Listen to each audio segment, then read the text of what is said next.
What's up, guys? This is Coach Phil, and welcome back. I wanted to talk to you about something very important. This is for my high school hoopers. At this time, you are either at the end of your season or your season has already ended completely.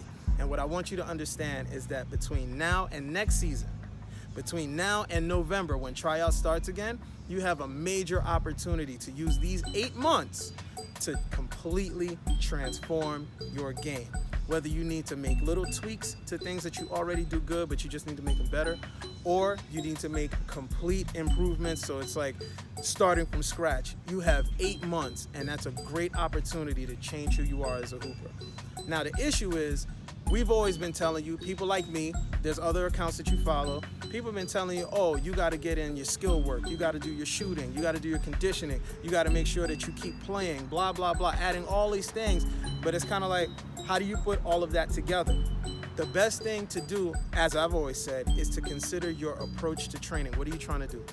Now, if I'm trying to make a change in my shot, for example, and say my elbow is out, right?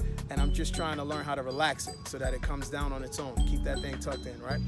That's not something you can fix and keep playing, because in the heat of a competitive game, you're gonna go back to what you normally do best because you're trying to win that game. That does not help you develop the new skill, develop the new habit, right? So you have to stay away from playing. If you're somebody who trains all the time, but you don't really know how your stuff works in competition, maybe you need to play more. So whatever it is you need to be doing, go there. But in general, for the overwhelming majority of you, the truth of the matter is you need to take some time off from playing so that you can really zero in and focus on the skills you're trying to develop. Now, what does that look like? Let's say I wanted to, for example, work on my left hand. It's one thing to say work on my left hand, and I can do all the left hand dribbling drills that I want to do. But I don't know what that's like against contact, against defense. I don't know what it's like to have to defend, to have to protect the ball from a defender using the right half of my body. As a right-handed guy, I've gotten really good at protecting the ball with the left side of my body. But now here, if somebody bumps me, there's a real good chance I'm gonna dribble off my foot, right? Or I may misplace the ball, mistime a dribble, lose it. It's not that they scared me or intimidated me, it's just that I'm not used to that contact.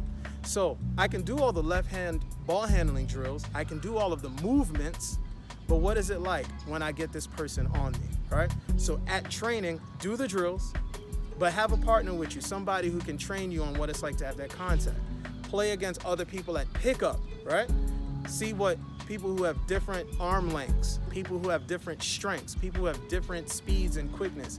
How does that translate, the work that you've done against these different people?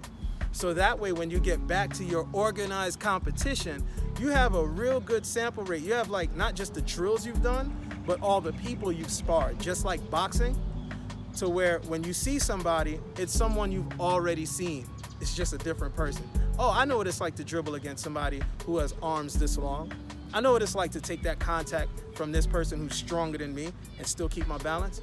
I know what it's like. I know what it's like to deal with somebody with a high IQ who can beat me to the spot. Now, you've actually trained yourself into comfort when the competition starts.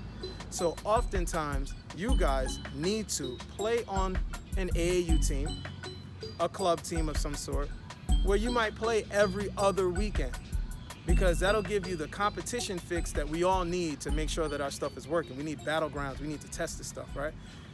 It'll give you a great place to test this stuff, to compete, to continue to get better, to see what your competition is up to see what the coaches are looking for. It's great to play every other weekend, but now you've also given yourself an opportunity to really zero in and focus on your own personal development.